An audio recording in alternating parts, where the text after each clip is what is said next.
você está entrando na área de transferência da Gigahertz. Esse é o 468º episódio aqui do podcast e conta com o patrocínio da ExpressVPN e com o apoio dos mais detensos que nos apoiam lá em gigahertz.fm/apoio, que tem a edição sem edição. Já estamos aí com quase meia hora de gravação de conteúdo extra sobre o canal do YouTube lá do Max Foch, que tem umas ideias malucas, e sobre jeitos malucos de fazer cobranças por cartão na internet e em outros lugares. Eu sou o Guilherme Rambo e junto comigo aqui estão Marcos Mendes e Giva. Tudo bom? E aí? Olá. Beleza? Gravando numa quarta-feira aqui em comum, de acordo com as últimas semanas. Realmente.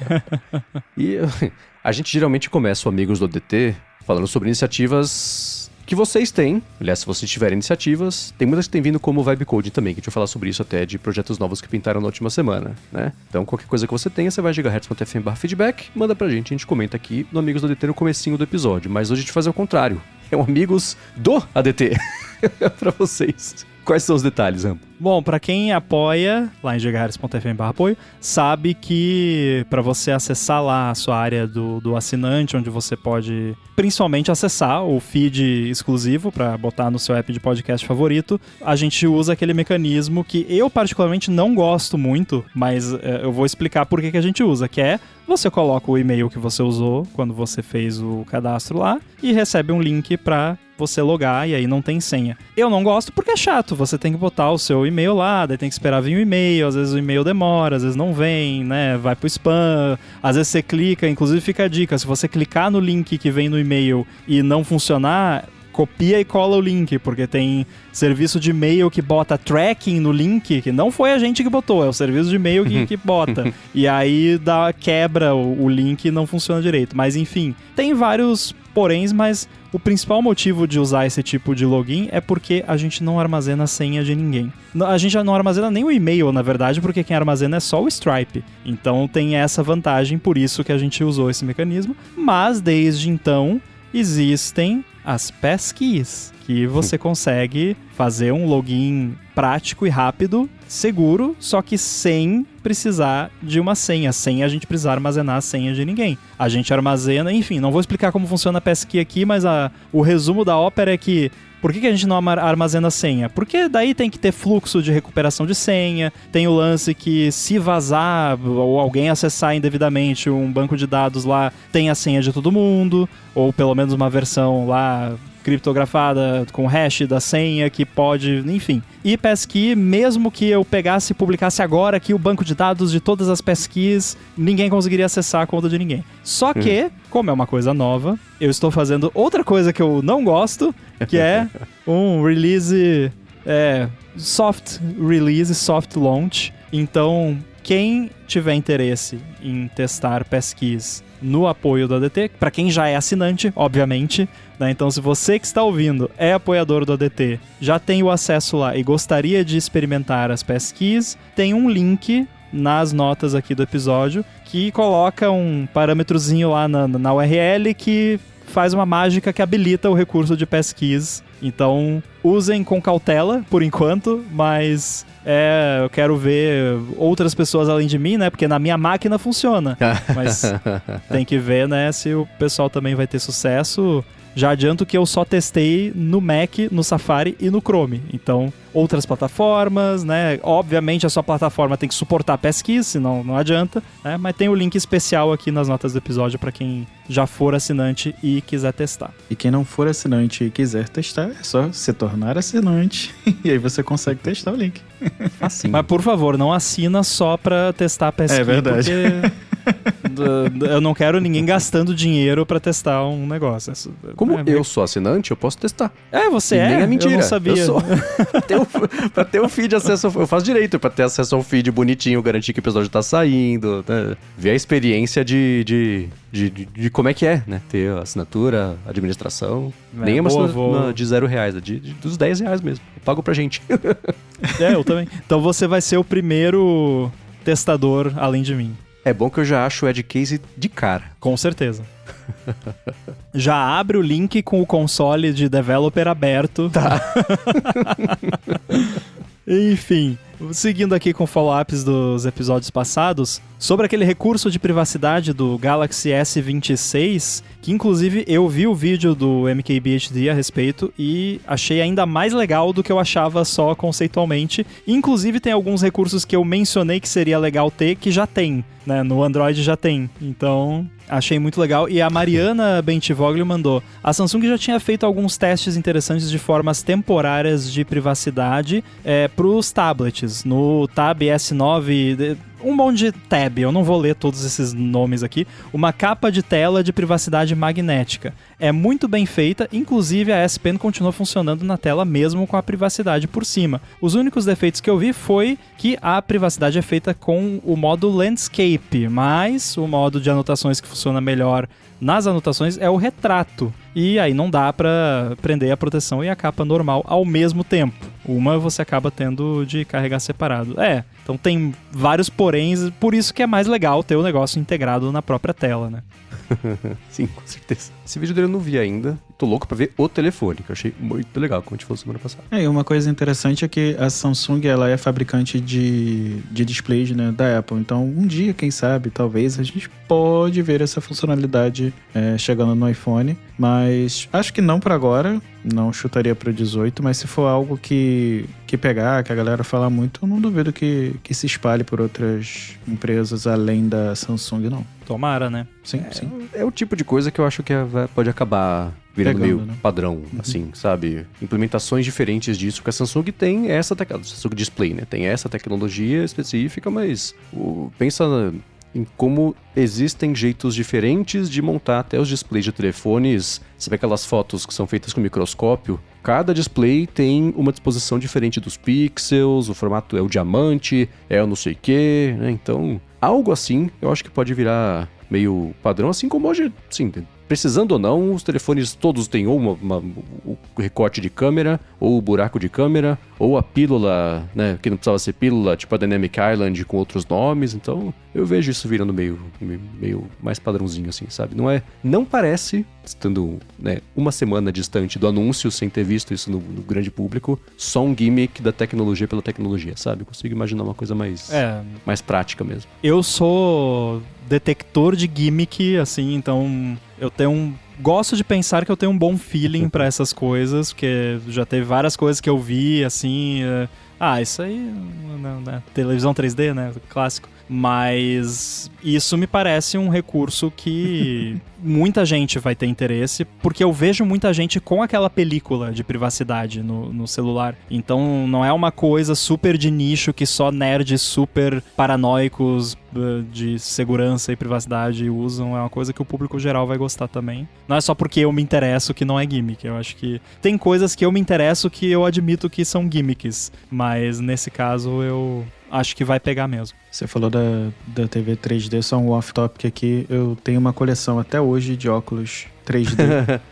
de uma TV que eu tinha. E eram óculos de Star Wars que eu comprei na época. Lindões, com os desenhos, né, do R2-D2, enfim. Tudo legal. Dentro da gaveta guardado, porque obviamente eu nunca usei. Eu tenho só sim, a TV que eu tenho na sala é uma que eu comprei quando que foi? 2014, eu acho. É uma OLED que veio com óculos 3D. E aí eu lembro, eu tava vendo uma vez, teve um fim de semana que eu tava vendo Star Wars Clone Wars, aquela animação. Uhum. Que é super legal, inclusive, né? E aí, tem um fim de semana eu falei, cara, quer saber? Eu vou usar esse trem aqui 3D só o fim de semana inteiro, pra passar do estranhamento e acostumar com os óculos, tentar ver o conteúdo pelo conteúdo mesmo. Aí eu botei os óculos 3D junto com o fone de ouvido, com os AirPods conectados na Apple TV pra ter o máximo de imersão possível, assim, e funcionou. Mas mesmo assim, eu nunca tive vontade de voltar a ver, sabe? Mesmo acostumando, beleza, aquele fim de semana, eu falei, tá, foi um bom fim de semana, mas foi só isso. É muito engraçado quando você tá usando um monte de coisa assim ao mesmo tempo, né? Tem uma foto que o Rafa tirou de mim num voo que a gente tava voltando da Europa, eu acho, alguma coisa assim. E aí tava eu tava com aquele tapa-olho com máscara, que era na época ainda tinha que usar máscara no avião, e de AirPods, assim, enrolado no cobertor, assim. Parecia uma múmia, né? Com isolamento de sentidos, assim. Até no cinema eu também não tenho... Eu tenho optado por não ver filmes 3D no cinema. Mesmo filmes que falam que foram feitos por 3D. Cara, eu evito. Aqui na minha TV, que era uma antiga que já foi até embora, o único filme que eu vi foi Vingadores, que eu tinha um Blu-ray especial com com edição 3D, não sei o quê. E foi isso. Eu adorei, vi o filme e foi exatamente a mesma experiência. Foi um final de semana e mais nada. Muito bem, agora sobre Vibe Coding, o Felipe Moranin mandou o seguinte: sobre o uso de agentes para Vibe Coding, eu tenho um app iOS que não recebia manutenção há uns bons 2 anos já e tenho usado ele como playground para essas ferramentas. Tenho usado o Code, agora eu fiquei em dúvida, é o Cloud Code ou é o Codex? E ele esqueceu o X. Imagino que seja o Cloud Code, né? Enfim, se estiver errado, avisa a gente, Felipe. Tenho usado o Code e meu maior problema tem sido com limites, principalmente... então é o Cloud Code.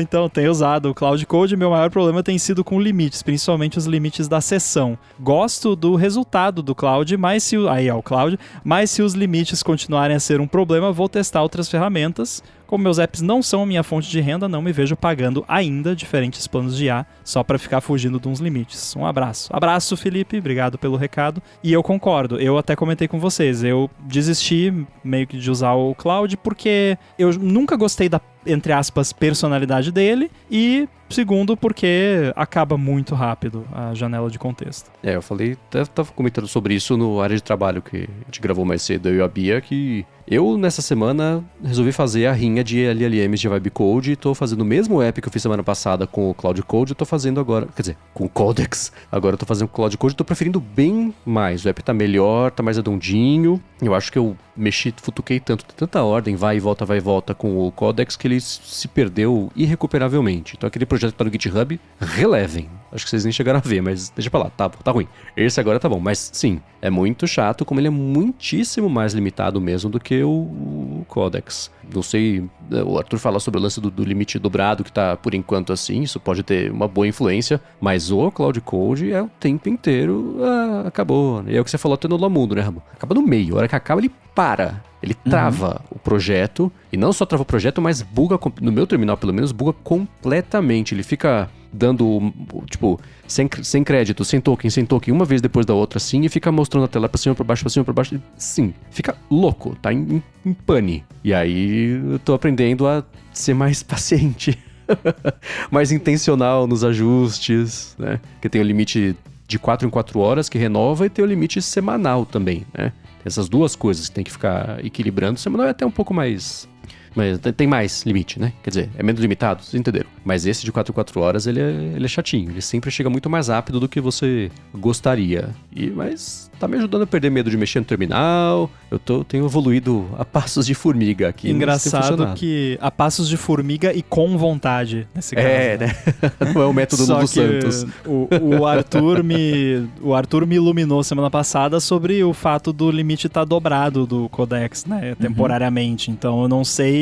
Vamos ver depois. Porque assim, cara, atualmente eu não atingi até eu fiz loucuras absurdas com o Codex 5.3 no modo extra high e nunca cheguei no limite, fazendo projetos inteiros, complexos. Hoje eu passei o dia inteiro no Codex praticamente, fazendo N coisas, não chega. E também o lance de compactação do contexto, ele é muito melhor. Você também falou disso no área de trabalho, que o Cloud dá uma bugada também quando compacta o contexto. Cara, o Codex eu nem percebo o que ele fez. Ele faz ali em background, quando vê, diminuiu ali, o contexto tá disponível de novo e só vai.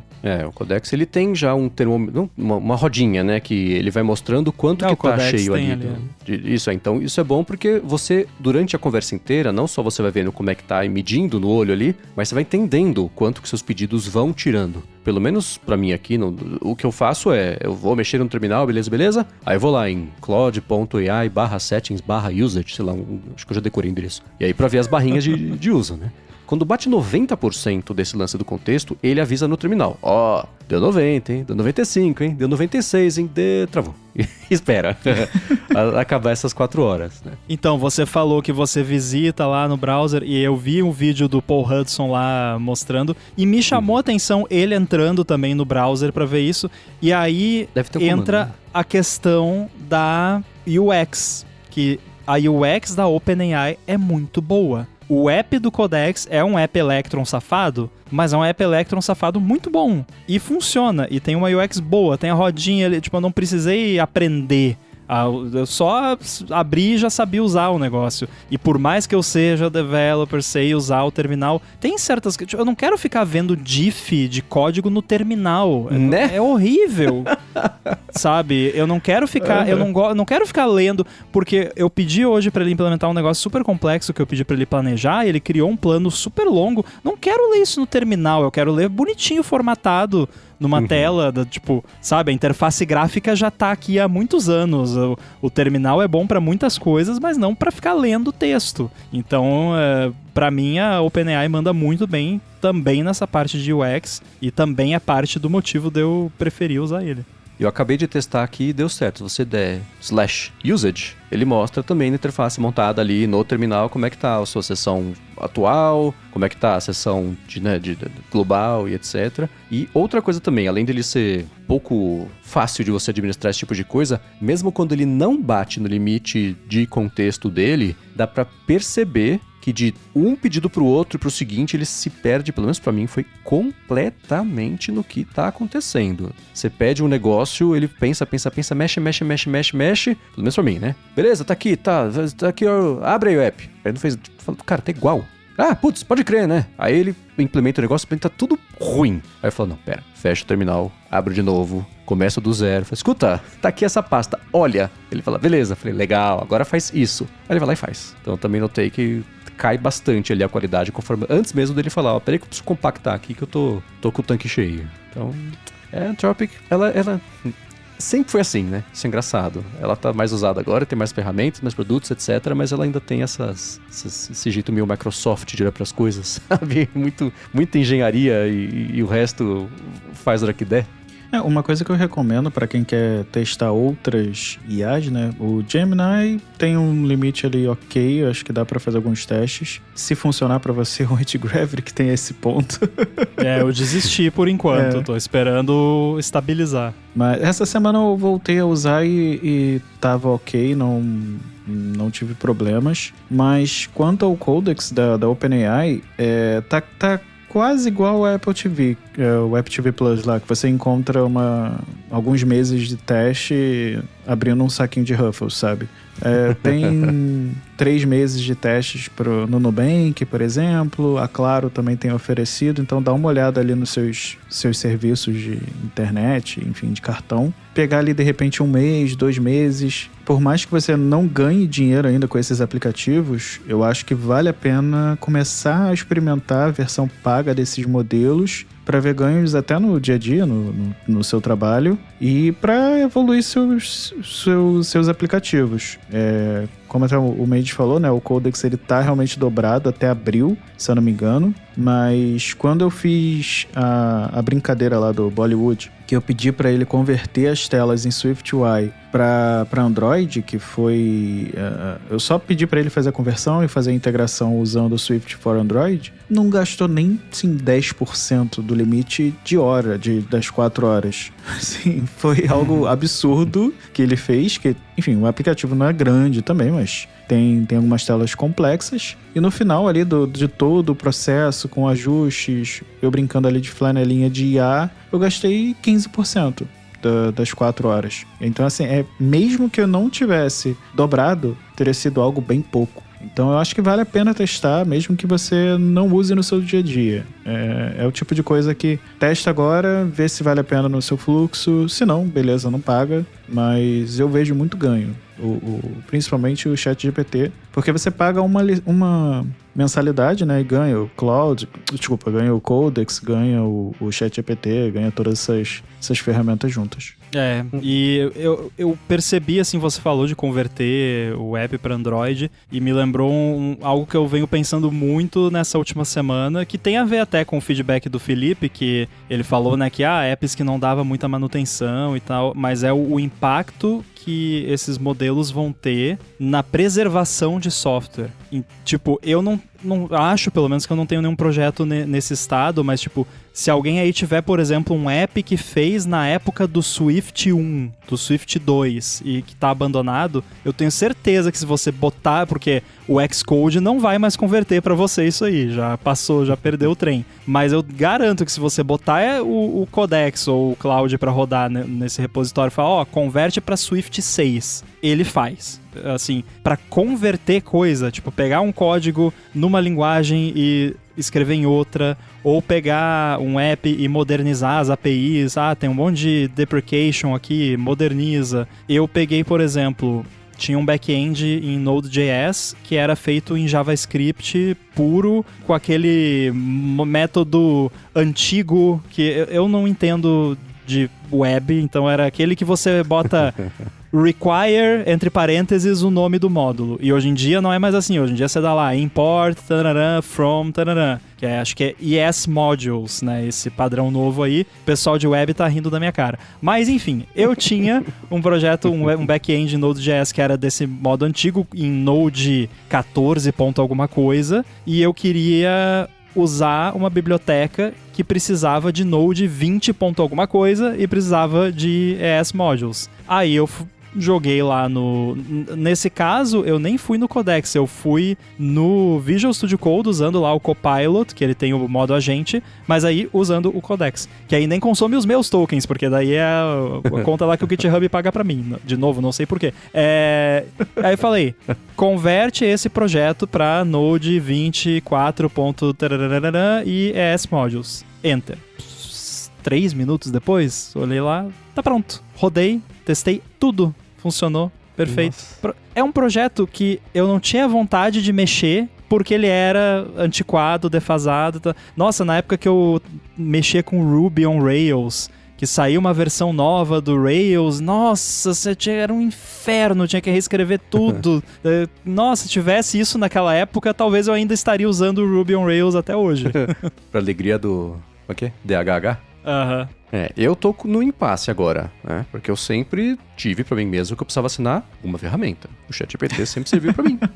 Maravilhosamente bem, né? Aí, como eu expliquei no área de trabalho hoje de manhã, todo mundo sabe, eu sou bem mão de vaca com a vida, né? O que eu fiz? Eu fui atrás, falei, putz, será que a Anthropic, eles devem estar precisando e devem estar se promovendo? Deve estar oferecendo uma semana, um tempo de assinatura grátis, um trial, alguma coisa assim. Aí eu procurei e é fácil de achar as pessoas que dão lá, geram o link, ganham $10 de crédito pra usar em API, sei lá onde e tal. Aí eu tentei. Alguns links davam esse código expirou e alguns links me mandavam só pra tela de assinatura sem nenhum desconto. Falei, acho que é porque eu já tenho a conta e não deve valer. Aí eu tentei acessar por meio de um link que eu sabia que era válido de promoção, sem estar com a conta criada, e deu, teste por uma semana. Eu falei, beleza, criei uma conta nova. Não tenho nenhum histórico do Claude, mas eu só ia usar ele pra fazer o Claude Code mesmo. Mesmo porque o Claude eu achei ele bem ruim pra ajudas e tarefas que envolvem escrita normal, né? Mas tá funcionando esse maldito Claude Code. Então, vai acabar no sábado o meu trial.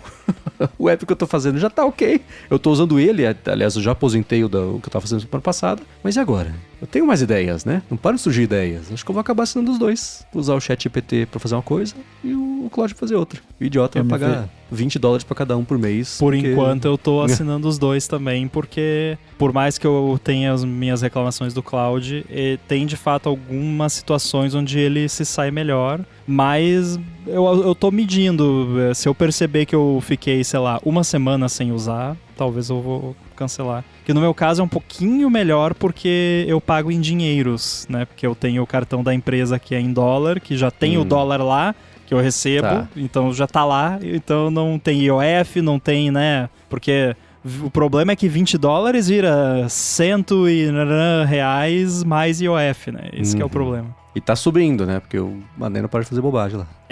Enfim. Agora, o Content falou o seguinte: feedback do mais novo Vibe Coder praticante. Aí, tomei coragem e mandei o Anti-Gravity fazer um app para macOS que mostra a temperatura e o uso de CPU dos meus Raspberries aqui de casa, o Homebridge e o Pi-hole. Funcionou direitinho. Primeiro testei com os IPs direto, depois pedi para colocar um botão para adicionar quantos dispositivos eu quiser. O objetivo era criar um widget, mas ainda não consegui. Pergunta da semana: vocês pedem por favor quando mandam prompts? Não. Então. A respirada sincronizada foi incrível. Não tira na edição, Edu, deixa. No meu caso, já aconteceu de eu soltar um por favor sem querer e eu olhar e falar, nossa, como que eu sou idiota? Por que eu tô pedindo por favor, né? Vou me livrar no juízo final das máquinas, sei lá, não sei. Mas de vez em quando acontece de pedir por favor, mas geralmente eu não peço, tá? Só acho que a educação é mais forte de vez em quando e sai um por favor e obrigado. Tô gastando água com isso. Varia, assim. É porque meio que sai naturalmente. Porque exato, como você tá escrevendo como se você estivesse conversando com uma pessoa, embora a gente sabe muito bem que não é, mas sei lá, você... É intrínseco, assim, tipo, can you please, não sei o que, sabe? Poderia só falar, faz isso logo, né? Mas sei lá. Né? E é uma coisa que eu faço bastante, e isso é de propósito, e pode ser só crendice minha, né? Agora tem as mandingas de IA, né? Que é assim, se o negócio fez o negócio que eu pedi e ficou bom, e eu gostei mesmo, antes de eu continuar com a próxima tarefa, eu boto, tipo, great, tipo, nice, porque, sei lá, eu tenho a impressão que se eu reforçar com... Né? Não é recompensar, mas é porque não existe esse mecanismo lá, mas assim, no treinamento tem essa correlação entre fiz isso aqui, palavra positiva quer dizer que isso estava certo. Uhum. Então eu vou steer, né, vou encaminhar mais para esse lado do que eu quero. E aí, se eu não gostei do resultado, eu não falo, pô, tá uma porcaria isso aí, né? Mas eu só, tipo, não falo nada positivo. É meio como eu educo o Yoshi, assim, que é tipo, né, se fez a coisa errada, não tem punição, porque, né, não é certo isso. Mas, se fez a coisa certa, ganha petisco, ganha alguma coisa, né? Então, por aí vai. Dá petisco pra IA ali. Isso eu tendo a fazer, que é, tipo, pedir, não ficou bom, pedir, ajusta, fica lá, aí ficou bom, falou, beleza, isso ficou bom. Próxima coisa, né? Isso porque eu penso também que aí ajuda a, pelo menos naquele contexto imediato, ela analisar, a hora que for reanalisar os tokens, sacar qual que é a minha preferência quando eu peço uma coisa, o que é, o que não é. Então quando fica ruim, eu falo, ficou horrível. Tá aqui de novo o que eu quero que você faça. Faça isso, faça isso, faça isso. E eu falo assim, não faça ainda. Repete de volta pra mim o que você acha que você entendeu o que eu quero que você faça. Aí ele fala, você quer isso, você quer isso, quer isso, quer isso. É isso? Posso seguir? Eu falo, vai. Então, isso tá ajudando também a entender e eliminar a chance de pedir, tá errado, né? O token do código ocupa muito, aí começa a perder contexto, etc. Mas o por favor e obrigado eu já não faço. Eu não sou idiota com a IA, mas eu não fico, né? Cada por favor e obrigado é token ali agregando, né? Aí eu não uso. O Content falou aqui no chat que ele até deleta e conserta se escreveu algo errado. Não quer que a IA ache que ele é burro, né? Olha, não é porque eu não quero que a IA ache que eu sou burro, mas eu tenho um processinho na minha cabeça que fica assim, pô, mas essa palavra aqui que eu escrevi errado, não vai ser a mesma sequência de tokens da palavra certa. E isso pode acabar encaminhando a IA por outro caminho. Tipo, efeito borboleta, sabe? Porque, né, um monte de neurônios virtuais interconectados, aí aquela palavra que você escreveu errado pode bater ali e ricochetear para outro lugar do que ele iria se você tivesse escrito certo. Então, eu procuro ser bastante cuidadoso e preciso com o que eu escrevo. O que eu percebi que, pelo menos eu nunca percebi causar nenhum problema, às vezes eu como palavras, assim, eu tô escrevendo muito rápido e pulo algum artigo, alguma preposição, sei lá, substantivo, a qualquer coisa, falta alguma palavrinha ali no meio que não é essencial pro contexto, funciona normal, não é problema. Inclusive, isso é um teste que isso daria um paper, eu acho, que seria estudar formas de comprimir o que você escreve pra IA, tipo, descobrir qual é o limite que ela para de entender. Tipo, será que escrever só as consoantes, sem nenhuma vogal, ela entende? E por aí vai. A gente, no IA Sob Controle, entrevistou faz bastante tempo uma professora de arte chamada Paula Mastroberti, e ela falou que ela fazia experimentos linguísticos para conversar com o ChatGPT e invertir a ordem de palavras e etc, para ver como ele reagia. Às vezes ele entrava na brincadeira, às vezes não. Isso é uma coisa que eu também já percebi que as IAs estão, pelo menos o GPT, que eu uso mais, tá cada vez melhor em relevar quando se escreve errado. Tem uma palavra que eu sempre escrevo errado. Paragraph. Eu sempre me embanano pra escrever paragraph. Eu escrevo para. Ajuda aqui no first para. Pronto, ele entende o que eu tô falando e vai. Então, e também, typozinho assim, eu escrevo como se não houvesse autocorretor ou nada. Pá. E ele entende. Até hoje eu nunca vi isso influenciar na resposta, exceto por uma vez, que até compartilhei com o Rambo esse print. Ele escreveu errado uma coisa. Ele escreveu, ao invés de escrever Apple Watch, escreveu Apple Watch. Ele trocou 2 letras. Eu nunca vi isso na vida. Aumentaram a temperatura.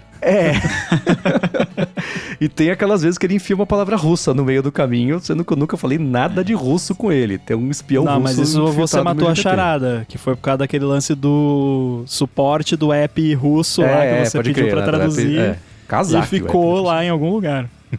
Mas Uma coisa que funciona, quer dizer, bom, pelo que eu venho lendo, que eu também tô procurando bastante coisa sobre vibe code, enfim, prompt e tal. Se você, por exemplo, você fez o código com a IA, gerou lá o seu vibe coding bonitinho, você pode pedir para uma outra IA, você falar algo do gênero, olha, quem fez esse código aqui foi um júnior, foi um estagiário, eu quero agora que você se comporte como um especialista na linguagem XYZ, reavalie o código e me indique melhorias. Ou então, se você já quiser que ela implemente as melhorias, você pode falar para ela implementar. Às vezes isso funciona, inclusive, dentro de conversas diferentes. Se você abrir uma conversa, você desenvolveu com ele, você abre uma outra conversa e fala, olha só, tá vendo esse código aqui? Foi um júnior estagiário que fez. E nada contra júnior estagiário. Eu já fui também, tá, gente? Mas é só uma forma de você... Tem até amigos, né? Tem até amigos, exato. Mas assim, é uma forma de você dizer pra IA que aquele código foi feito por alguém que não tem tanto conhecimento na área e para ela atuar como uma especialista naquele desenvolvimento. E ela realmente faz algumas melhorias interessantes, ou faz alguns relatórios, eu já fiz alguns relatórios com isso bem, bem interessantes, até a revisão de código funciona muito bem. Olha, eu vou falar uma coisa aqui que talvez te decepcione um pouco, mas assim, eu acho que essa metodologia funciona também, mas o Peter Steinberger, na conversa que eu tive com ele lá em Paris, na conferência, ele falou que esse negócio de você falar, hoje em dia, você falar pra IA, você é não sei o que, é bullshit. Não, só faz ela escrever de um jeito que parece mais aquela persona, mas tipo, se você fizer exatamente, porque essa metodologia que você falou não é ruim, é excelente, mas você não precisa colocar essa personificação você é um, né, mas você falar que foi um júnior que fez, isso sim pode ser bom, porque aí talvez vai aguçar um pouco mais vou prestar mais atenção em erros que um desenvolvedor júnior cometeria, por exemplo, né? Mas assim, mal não faz, só que é desnecessário hoje em dia, porque inclusive essa coisa anda tão rápido que... Lembra de prompt engineering? Não existe, é totalmente inútil. Essa pessoa que já tinha colocado prompt engineer lá no LinkedIn, você tá passando vergonha, pode tirar essa porcaria, porque tanto faz, agora você escreve de qualquer jeito, né? O único lugar onde ainda vale prompt engineering é se você for usar o Stable Diffusion pra gerar imagem cru, assim, que daí você tem que botar aqueles spam de palavra-chave, coisa, prompt negativo, etc. E... assim, a galera que eu vejo que mais usa essas ferramentas de vibe code e tudo mais, que mais se deu bem com elas, fala, cara, eu não uso esse negócio de skill, eu não uso, não tem prompt engineering, não tem, você é um desenvolvedor sênior, não sei o quê. Alguns até falam que nem precisa de agents.md ou cloud.md, né? Então, vai muito do workflow de cada um. Eu, particularmente, me limito a um agents.md bem basiquinho, só com as coisas essenciais daquele projeto e do meu estilo, e o resto eu deixo mais em aberto, mas funciona do mesmo jeito. E escondido nesse feedback do Content tem uma dica, antes que eu me esqueça. Que ele falou assim, primeiro testei com os IPs direto, depois pedi para colocar um botão para adicionar quantos dispositivos eu quiser. Eu acho que esse é um aspecto de quem já é developer e usa essas ferramentas que muitas pessoas que não são developers perdem, que é você quebrar o problema em etapas menores. Que, sim, a IA até pode fazer isso pra você, mas se você já der assim, faz uma implementação inicial onde eu só, tá aqui o IP do meu Raspberry Pi, eu só preciso desse aqui. Aí, quando tiver bom isso, aí você, agora coloca um botão para eu colocar quantos IPs eu quiser. E aí isso você extrapola, né? Que nem o Marcos fez o app dele lá. Se mudar essa URL aqui, manda uma notificação. Agora deixa eu colocar mais URLs. Agora faz, né?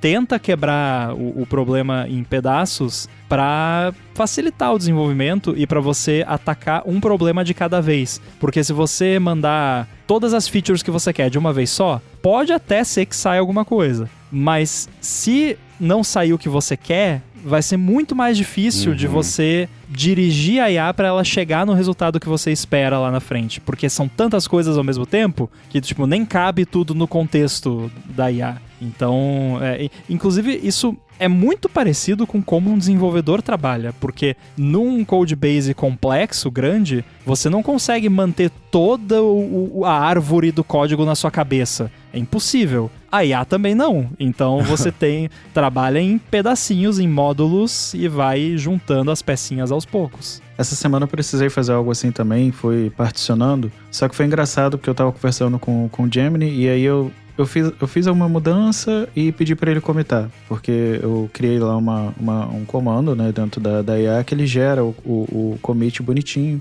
botando se era fit, fix, enfim. E aí eu tava fazendo alterações particionadas dessa forma e pedia para ele commitar. Continuei fazendo isso. Depois da terceira ou quarta vez, eu notei que ele começou a commitar sozinho. E aí na quinta, na sexta, na sétima... Aí na sétima vez que eu olhei, eu falei, peraí, por que ele tá commitando? Eu não pedi pra ele commitar. Aí eu tive que falar, olha só, não commit porque eu quero revisar o código. Enfim, queria fazer um pacote maior. Mas ele aprendeu ali comigo, né? E começou a fazer até o commit. E realmente funciona muito melhor, até porque você consegue visualizar, por mais que você não entenda 100% de código, para quem está começando a codificar agora, eu acho que vale até a pena também você entender o que está acontecendo, o que está sendo feito ali, e ver se ele também não deletou nada importante, porque pode acontecer, removeu alguma funcionalidade que você não queria, enfim, é bom para gerenciar. Para dar um overview rápido para quem nunca mexeu com terminal, com código, nada e não quer passar perrengue por causa disso. Se aparecer ali, sabe quando pergunta, você quer que eu rode o comando e tal? Se tiver ali rm-rf, olha bem o que tá ali, porque esse comando apaga qualquer coisa sem ir para lixeira, sem confirmação, sem nada. Então, se ele apagar ali rm-rf, uma pasta que tem alguma coisa importante que você não tem uma cópia em outro lugar, acabou, não tem volta. Então, toma cuidado com isso. Inclusive, eu gostaria que as IAs usassem a lixeira. Tipo, em vez de dar um rm-rf, move para lixeira. Dá para fazer isso. Existe esse comando no terminal? Existe. Pois é, existe.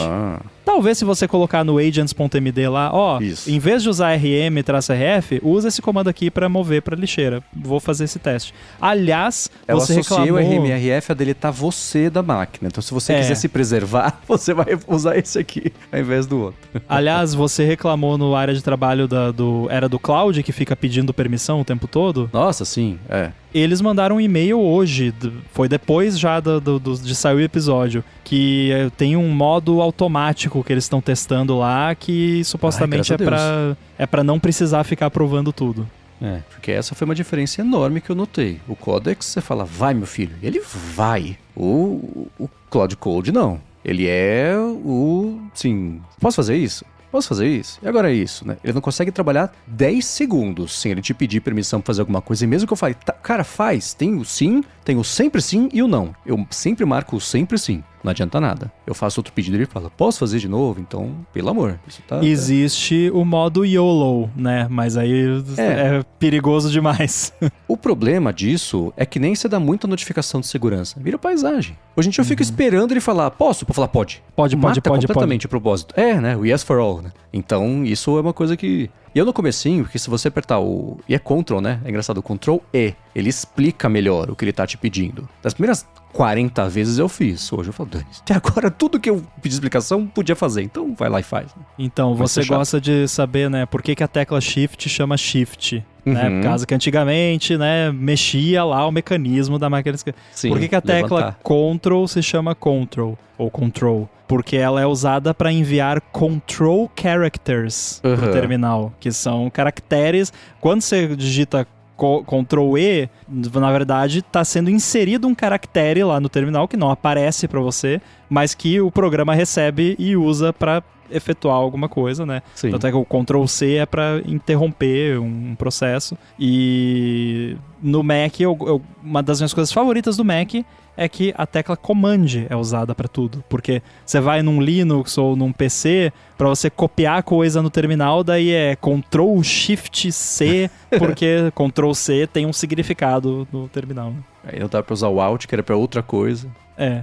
Essa semana também aconteceu uma coisa engraçada comigo, que o Codex, eu tava em outro projeto olhando o Codex, e aí daqui a pouco ele apareceu assim, RM-RF, e o arquivo que ele tinha criado com a minha classe toda bonitinha. E aí eu tinha dado prossiga com esse comando em toda... Enfim, eu liberei o acesso, não me lembro por que eu fiz isso, mas enfim. E aí eu vi ele removendo, eu falei, opa, peraí, o que ele tá fazendo? E isso, obviamente, já tava no Git. E aí, daqui a pouco, ele recriou o arquivo, só que com o código alterado. Eu não entendi por que ele fez isso. Foi a classe inteira e eram, sei lá, 6 linhas e ele voltou com o arquivo e com o código. Mas deu um friozinho na barriga. Sabe que não foi guardrail? Não sei. Tipo, não sei. ele detectou que ele replicou um código open source exato e Pode deu ser. um guardrail lá e tem que desfazer isso aqui. Eu acho que pode ter ser. sido alguma coisa assim, mas eu já vi coisa parecida. Embora, assim, o Codex, quando eu tô usando, eu me sinto super confortável dele rodar qualquer comando, porque ele só roda comandos dentro da pasta, da sandbox ali que ele criou, dentro da Sim. pasta do projeto. E como eu sempre tenho tudo já no Git, se ele apagar tudo, não tem problema, é só dar um reset ali no Git e volta do jeito que tava. E a cada etapa, né, até por isso também que eu gosto de quebrar em etapas, não só pelo que eu falei antes, cada etapa, se tá num estado ok, que eu gostei do que foi feito até agora, eu vou lá, dou um commit e salvo no repositório, porque aí, né, a próxima tarefa que ele fizer, se ele estragar tudo, é só desfazer e beleza. Porque você pedir pra IA desfazer, talvez o Marcos teve experiências ruins com isso, não funciona muito bem. O ideal é você aprender a usar o Git, porque... Ou pedir pra IA usar o Git pra controlar, porque eu percebi que assim, se a IA faz uma besteira ali e eu desfaço no Git e falo, isso aí não tava legal, eu desfiz as suas alterações mais recentes, começa de novo. Ela começa de novo, numa boa. Uhum. Eu fiz exatamente isso hoje. Eu falei, bota um botão aqui. Ele pôs ali. Eu falei, cara, não ficou bom. Tira esse botão dali, esquece. Aí ele tirou, só que ele como se ele tivesse refeito um pedaço inteiro da interface e ficou parecido com como estava antes. Eu falei, rollback. Assim, volta pro computador. E antes eu falei, olha como é que tá o código, segura isso, porque se eu pedir pra você voltar, tem que voltar como é que tava assim. Mesmo assim, ele não fez. É uma Então, IA degenerativa. Exato, né? Não era nada muito grave, mas eu notei isso, assim. Hoje tive essa experiência, curioso. Inclusive, follow-up em tempo real do Content, que ele falou que subiu o primeiro Git e NPM. Parabéns. Ó, não sei o que significa, mas que bom. O Pedro Costa falou pra gente, recentemente usei o Cloud 4.6 e Gemini 3.1 para fazer um sistema de inventário para minha empresa de audiovisual com app scripts no GDocs. O sistema tem cadastro de itens com foto. O Gemini analisa a imagem, cadastra os itens, validando informações e estima até o tamanho de cabos enrolados. Caramba! Cada item tem página de informações com QR Code único. Porém, travamos numa parte. No fim, pedi para ele fazer um briefing que subi no Gemini. Funcionou. Implantei funções extras e ele até me elogiou pela minha lógica de programação. Mas aposto que ele diz isso para todos. Não sei programar. A fala do Giva sobre abstração fez sentido. Com certeza. Viu? Enquanto isso, eu cacei aqui rapidinho nos ajustes do Claude. Acho que eu consegui achar onde fala, não pergunta, só faz. Então a gente vai ver como é que vai acontecer. Se sumir o projeto, eu me arrependo. Mas Só pedir pra ele comitar todos os passos no Git ou coisa parecida que já tá bom. Agora, sobre o eterno assunto do ADT sobre tudo que a gente fala no ADT. Tem alguém que é especialista no assunto que vai ter algum feedback pra mandar sobre isso, que é ótimo, a gente ama isso. E o Ricardo Beltramin mandou o seguinte: trabalho como tripulante há 26 anos e posso garantir que a história de que pilotos evitam café por causa da água é mito. Nós, comissários e pilotos, adoramos um cafezinho e bebemos o café do avião sem problemas. Todas as aeronaves possuem um certificado de desinfecção dos tanques de água, bem como laudos de qualidade. Esses laudos são parte integrante dos nossos checklists pré-voo e são inspecionados com frequência. Portanto, aproveitem o voo e tomem seu cafezinho. Abraços, saudade Coca. Um abraço pro Coca, lembrando, mandem suas mensagens de carinho, de apoio, de saudade pra ele, a gente mal vê a hora de poder contar de novo com ele aqui. E eu fico mais tranquilo, Ricardo, porque ele trabalha como tripulante há 26 anos, toma café de avião há 26 anos e está aqui vertical pra poder mandar esse follow-up pra gente. Então isso é uma excelente notícia. Tem um detalhe que a gente até não mencionou, mas quando a gente comentou lá que foi eu que trouxe essa história do mito, que a água do avião não presta, não sei o quê, isso veio lá dos Estados Unidos.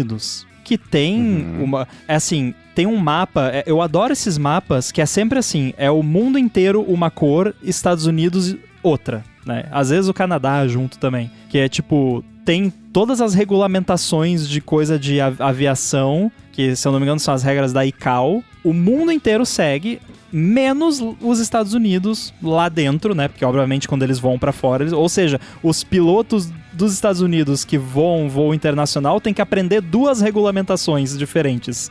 Olha que legal. Mas enfim, tudo que vai num avião, você pode ter certeza que é altamente regulamentado, monitorado, conferido, porque uma pessoa ter um piriri num avião pode ser uma emergência aérea, pode ter que desviar o voo. Olha o custo disso, né?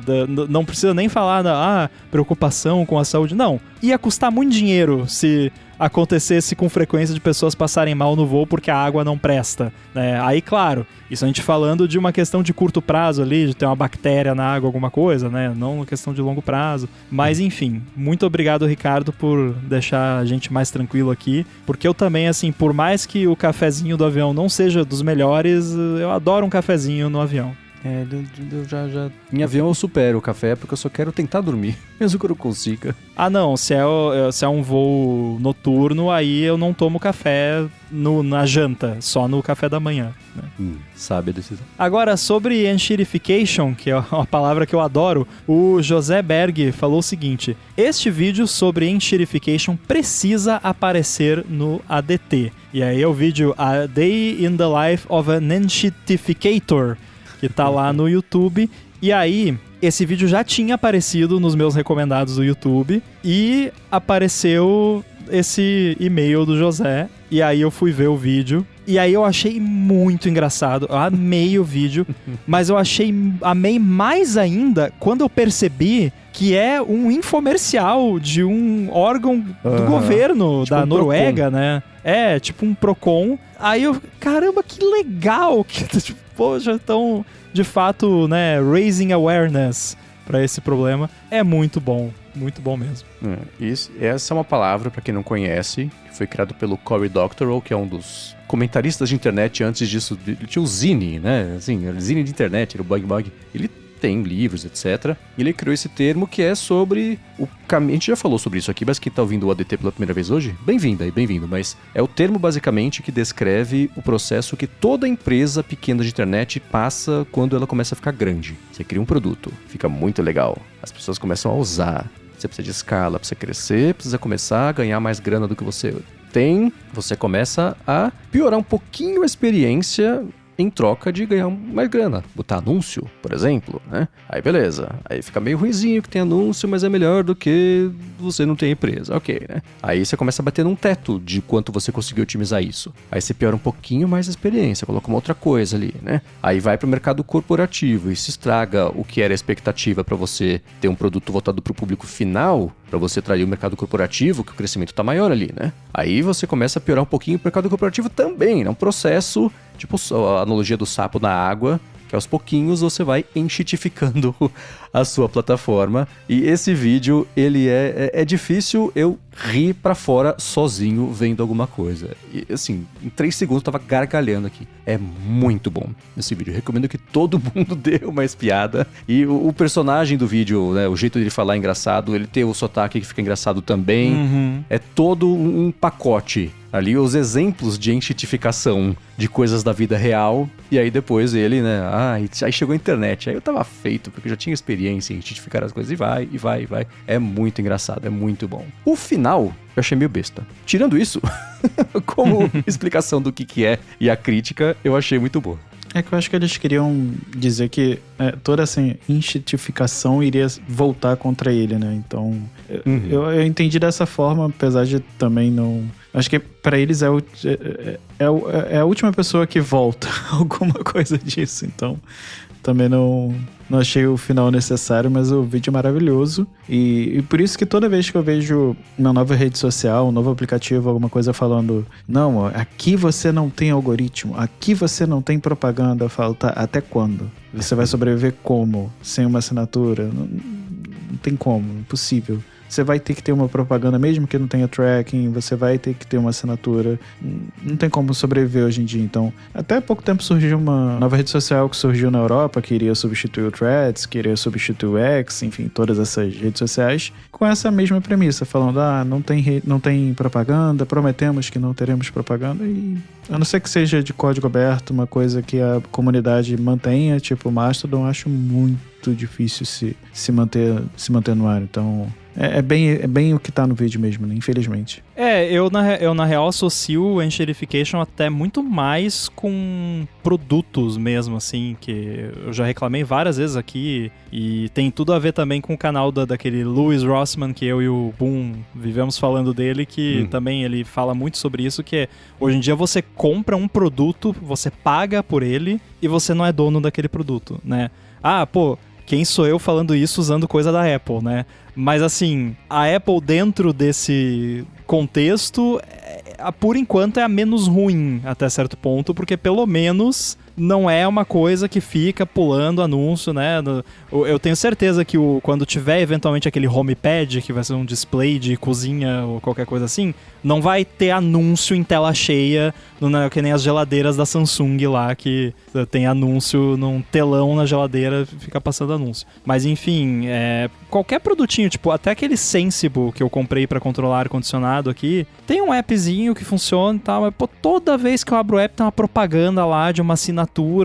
Cara, eu já paguei o produto, eu já sou um happy customer.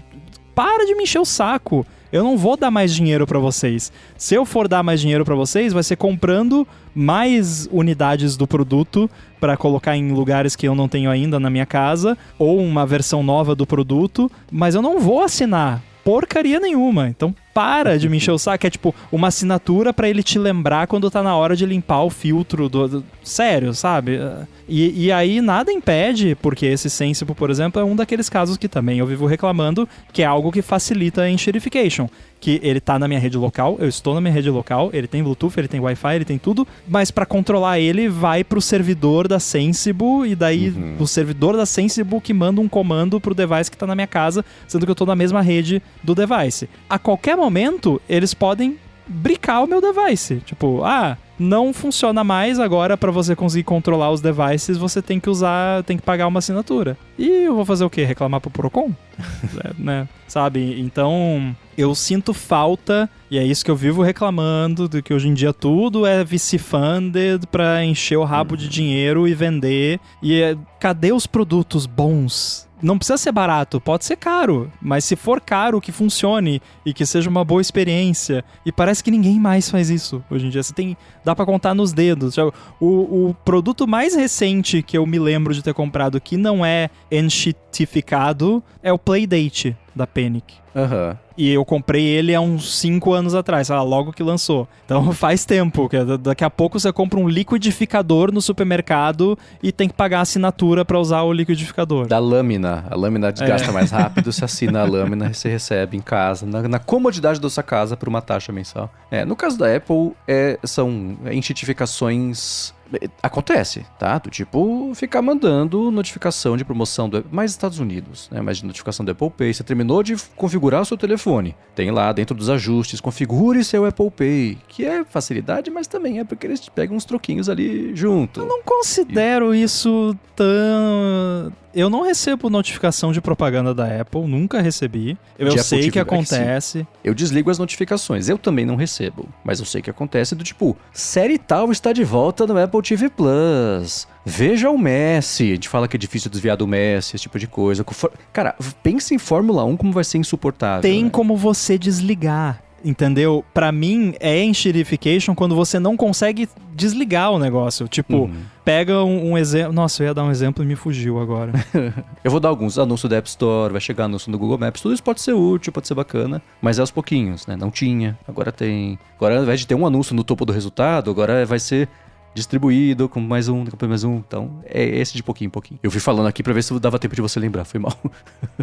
É que, assim, anúncios em busca de App Store também não considero enxerification, porque, tipo, torna a experiência menos agradável? Torna, mas não é enxitification, tipo, não está esmerdalhando a experiência. Tá? É um passo, né? É, mas assim, não é, por exemplo, como app de delivery de comida, que você configura pra não receber push, porque é o tipo de app, esse pra mim é o enxerification master, assim, que é tipo, o tipo de app que você quer receber as notificações porque elas são importantes, tipo, o motoboy tá ali na frente esperando, vai buscar a sua comida, isso é importante, eu preciso receber. Aí você dá a confiança do app de mandar a notificação, tem a opção lá dentro do app de não receber propaganda e o app continua mandando propaganda. Tá ouvindo o iFood? Vou dar nome aos bois aqui. Então, isso pra mim é enxerification, assim, o nível mais absurdo, né? A Uber não faz isso. Cara, é incrível, verdade. Assim. Eu não me lembro de ter recebido push de propaganda. Talvez, tipo, de Feliz Natal da Uber, alguma coisa. Ok, vai.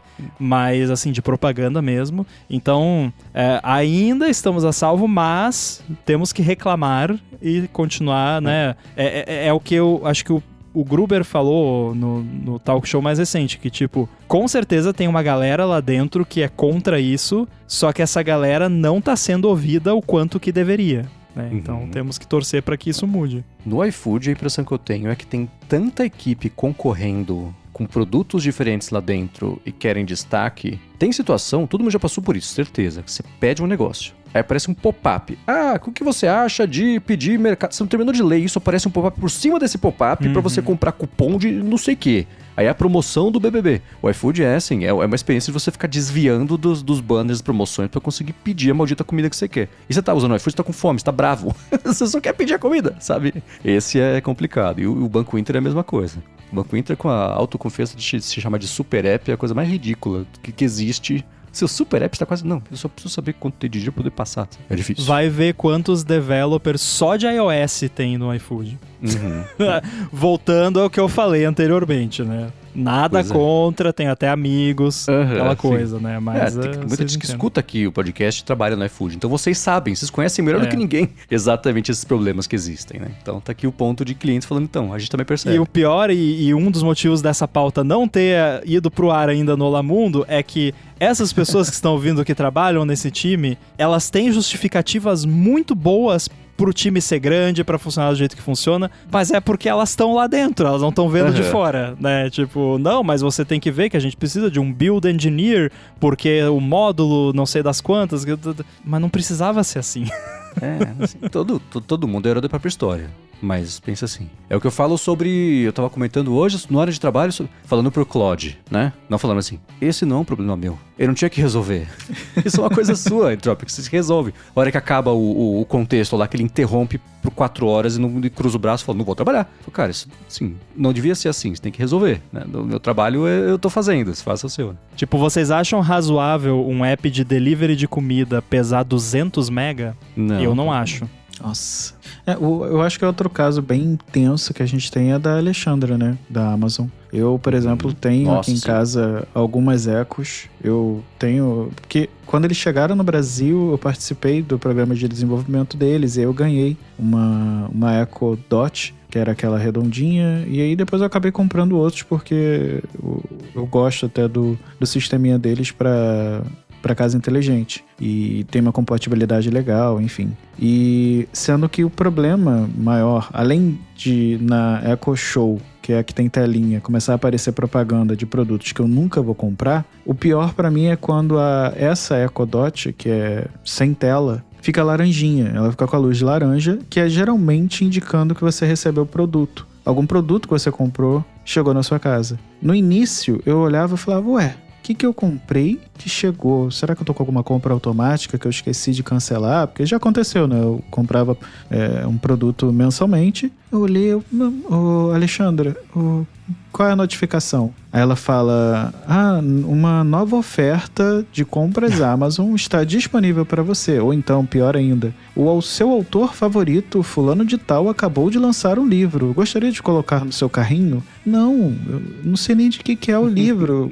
Por que eu vou comprar assim, sabe? E é uma Echo sem tela. Isso pra mim me incomoda muito, porque é um negócio que eu uso todo dia pra, enfim, como o Ramo falou, ligar a luz, desligar a luz, enfim. Mas não precisava, né? Eu já pago uma assinatura mensal pra eles, que é o Amazon Prime. Eu até recentemente assinei também pra não precisar pagar. Eu pago o Amazon Prime, paguei agora pra não ter propaganda no Prime Video, e ainda assim a gente recebe um bando de propaganda no sisteminha de casa. Então, realmente é muito ruim. A Amazon ela é um caso à parte. Que ela, desde o começo, nunca escondeu que esse é o lance dela. Eu vou te vender o Kindle por $2, mas tem propaganda com ele da tela desligada. E você sabe que você vai receber propaganda porque você tá pagando $2. Não são $2, mas todo mundo entendeu, né? Mas ela foi enxitificando o resto, vai dessensibilizando sobre isso. Aí eu lancei, compra o display pra sua parede, você passa, tá passando lá, assine o Amazon Prime Video, assista não sei o que, compre a oferta, né? Eu lembro, eu nunca esqueci disso, que a Amazon tava com uma ideia de, assim, pensa, sei lá, eu ia falar da J.K. Rowling, mas hoje ela é um exemplo ruim, porque quem lia Harry Potter hoje em dia provavelmente não tá muito afim de ler qualquer coisa que ela escreva, por mais que ela tente seguir escrever. Mas numa situação dessa, a Amazon, quando tivesse um índice muito grande de certeza de que o autor tal ia lançar um livro que você ia comprar, a hora que lançasse, eles já iam mandar pra sua casa, pra reduzir ainda mais o tempo de entrega, porque eles iam ter certeza que você ia comprar. Aí se não chegasse, você devolvia, sei lá, tinha um lance desse, mas era com muita certeza, a gente vai mandar, só vai faltar a gente comprar pra você, mas já vai chegar. Nossa. E aí se você quiser, você compra, senão... Então já tinha isso assim, né, mas eles sempre foram um lance de propaganda, porque é isso, todo mundo sabe qual que é o esquema. Eles são um caso bem à parte. Assim. Aí o Eduardo Lombardi falou também que a Philips Hue também é um desses produtos que não é enxitificado. E eu fiz questão de mencionar porque eu lembrei desse produto e, de fato, os produtos da Philips Hue nunca me botaram propaganda pra nada, embora eu não fico abrindo muito o app, que eu só uso ele pra configurar e depois uso no HomeKit, mas nunca vi ali, tipo, abrir o app pra configurar e ter um pop-up de compre não sei o que, assine tal coisa. Coleção outono de cores customizadas. Os produtos da Acara também, que é chinesa, que tem fechadura, etc. Também nunca vi nada chato assim. Verdade, né? Coisa de casa, geralmente, ela é mais tranquila. Sim. O problema é não funcionar às vezes, mas não fica enfiando propaganda no meio do caminho. Eu tenho um robô que limpa a casa da Xiaomi, também não tem propaganda. Xiaomi Home, né, que é o aplicativozinho da Xiaomi, também não tem propaganda. Bem lembrado. E você também, vou colocar um disclaimer aqui, que a empresa oferecer um serviço de assinatura por si só não é enxerification. Não nos entendam errado, né? Por exemplo, o Eero tem lá o Eero Plus, alguma coisa assim, que daí tem alguns recursos a mais. Nunca me encheram o saco com isso.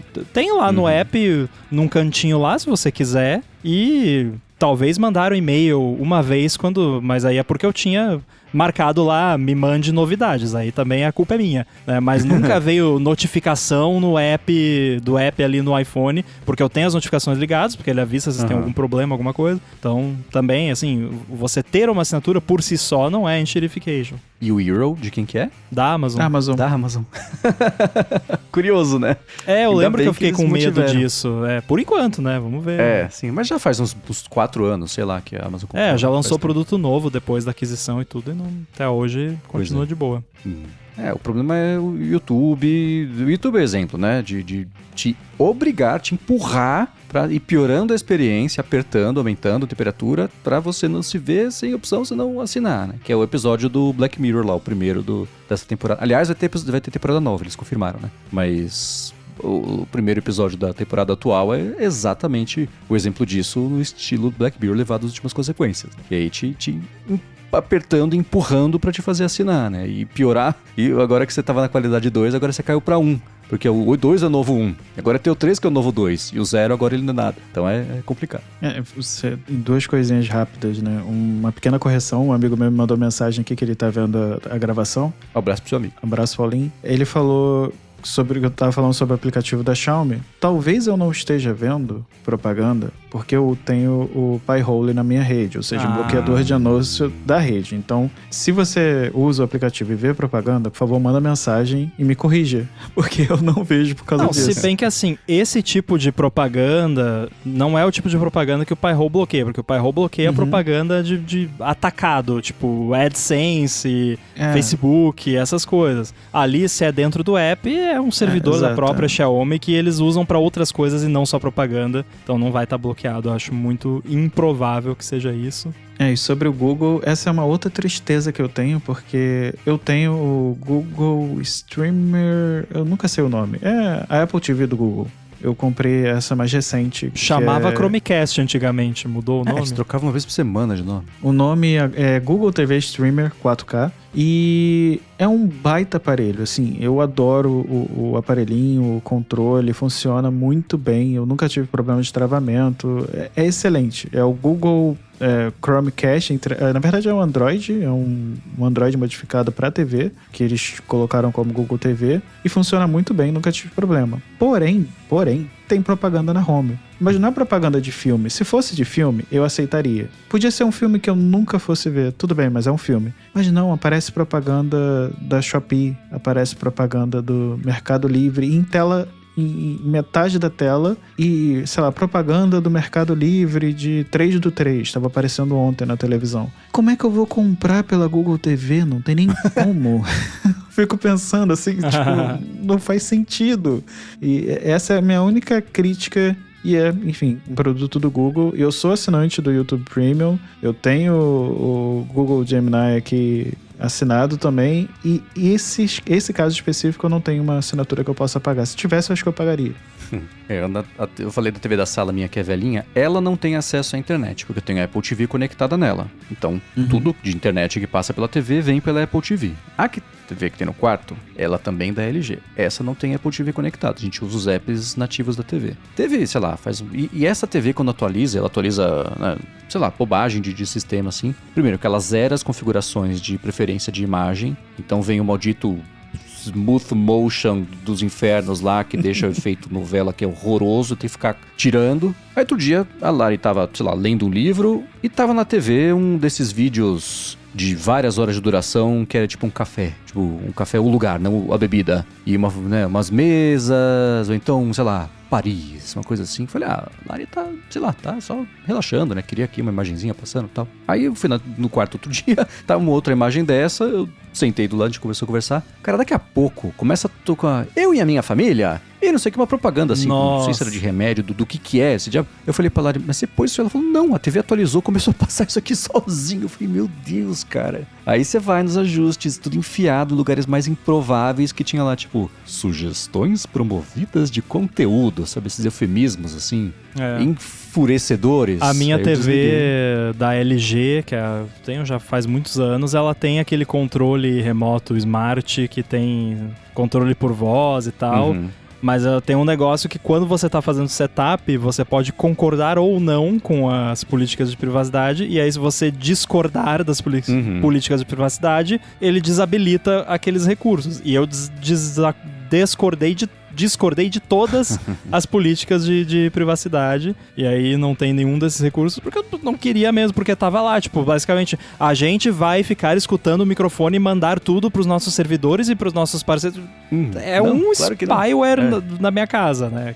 Claro que tá desligado supostamente, eu não tenho como saber se tá de fato desligado, né? Mas eu acho até que nem tá mais conectada na internet a TV que eu desliguei isso aí. Agora, Antes que eu me esqueça, eu falei antes do tamanho do app do iFood, né? 200 MB para um app de delivery de comida. Para referência, o Chib Studio, a versão que saiu hoje, inclusive o update, 90 MB. E o Chib Studio tem todos os assets, todos os assets de todos os... Tem milhares, dezenas de milhares de itens. Todos os assets estão dentro do app. 90 e a imagem, MB. não é vetor, né? É bitmap. Não, é vetor. Ah. Mas vetor cheio de curva não é tão leve como você imagina. Eu sei porque eu tive que implementar a compressão para isso. Então, eu fiquei assim, sabendo exatos 3 minutos que saiu o update do Chib Studio. É meio absurdo 200 MB, né? Quantos por cento disso é só SDK de tracking e N outras coisas? E o que sempre me buga a cabeça é pensa na quantidade de pessoas que tem o iFood instalado no telefone. Cada vez que lança um update desse, todo mundo tem que baixar uma quantidade gigantesca de dados pra nada. Quanto custa essa estrutura pra manter esse negócio no ar? Isso mais do que quanto informação humana é trafegada por spam, que o robô escreve spam, chega na caixa de spam, a caixa de spam deleta. São e-mails invisíveis que ultrapassam em muito a quantidade de e-mails visíveis que a humanidade já experienciou. Mas isso de dados que nem eu sempre falo daqueles de que ficam dando hit automático pra tentar encontrar falha de segurança conhecida, que hoje eu subi um serviço novo que é o negócio de passkey, que a gente falou no começo do episódio. E aí logo que eu subi eu deixei os logs correndo ali, e aí eu tava esperando propagar o DNS pra fazer um teste em produção, né, fazer o meu cadastro lá da minha passkey. Eu não precisei ficar testando pra ver quando que o DNS tinha propagado. Eu percebi que o DNS tinha propagado quando o terminal onde eu tava vendo os logs ali começou a brrr, que era tipo WP admin, cPanel, não sei o que, tudo essas coisas de hacks de script kiddie tentando bater lá, mas eu já tenho uma regrinha pré-pronta no Cloudflare lá que eu coloco que daí bloqueia por padrão todas essas tentativas baratas de hacking, e aí nem chega no serviço de fato, porque tem um custo. Tudo que bate lá no worker vai rodar por 1 milissegundo, mas é 1 milissegundo que, acumulando ali com milhões de requests, tem um custo, né? Sem dúvida. Muito bem, em seguida a gente tem o nosso querido Alô ADT, mas antes disso eu quero agradecer a ExpressVPN, que mais uma vez está patrocinando esse episódio do ADT. A ExpressVPN oferece 2 grandes vantagens, que são aquela conexão mais segura para você navegar e a possibilidade de usar a internet como se estivesse em qualquer país do mundo. Como todo mundo já sabe, quando você acessa principalmente um Wi-Fi público, geralmente os seus dados acabam sendo o preço da conexão, mesmo em Wi-Fi pagos às vezes, inclusive. E com a ExpressVPN, você protege a sua conexão e passa a usar o seu dispositivo com tudo criptografado, como se estivesse num modo anônimo permanente. Isso quer dizer que ninguém consegue rastrear a sua atividade nem olhar para os dados trafegados. E também você pode se conectar como se estivesse em qualquer lugar do mundo, porque aí você acessa o catálogo da Netflix como se estivesse nos Estados Unidos e vai ter um conteúdo diferente do Brasil. Para conhecer melhor a ExpressVPN, faz o seguinte: acesse expressvpn.com/dt. Com esse link você vai levar 3 meses grátis na assinatura do plano anual. Você tem 30 dias para testar também, e ainda por cima, assinando por meio desse link, você ajuda aqui o podcast. Muito obrigado, ExpressVPN, pelo patrocínio do ADT e pelo apoio a todas as Gigahertz. Valeu. Muito bem, vamos para o nosso Alô ADT. Você vai lá em gigahertz.fm/feedback e deixa o seu recadinho, e quem fez isso foi o Ricardo Cardoso. Pergunta para o Marcos: como está a adaptação ao Emacs Master 4? Conseguiu adaptar-se ou voltou ao anterior? Abraço para os 4, Marcos, Rambo, Arthur e Coca. Valeu! Caramba, essa pergunta eu queria fazer pra você também, porque eu tô louco pra saber o review. Olha, ele é diferente, porque, sei lá, eu usei o Emacs Master todos os dias por muito tempo. Então, ele tinha o formato da minha mão e minha mão tinha o formato dele, né? Era um encaixe 100% perfeito, né? O Emacs Master novo, ele tem, eu vou mostrar aqui na câmera, o que ele tem na lateral, não tem um ângulo muito bom pra mostrar, que é, todo o botão lateral ele é um trampolinzão, que é um pouquinho diferente de como ele era antes. E, então, qualquer lugar que você aperte, é tipo o trackpad do Mac, então qualquer lugar que você aperte, ele é um botãozão móvel. E foi aqui que eles colocaram o motorzinho de feedback tátil ou áptico. E a sensação do motor eu não gostei. E você tem até intensidade, tem o forte, o médio e o fraquinho. Eu desliguei rapidinho, não rolou. Essa foi a primeiro ajuste, que mesmo o tato do botão é diferente. Então isso foi um ajuste. Não é ruim, só é diferente, né? Então foi o principal ajuste mesmo que eu precisei fazer. Ele tem também no lugar, quem tem o MX Master,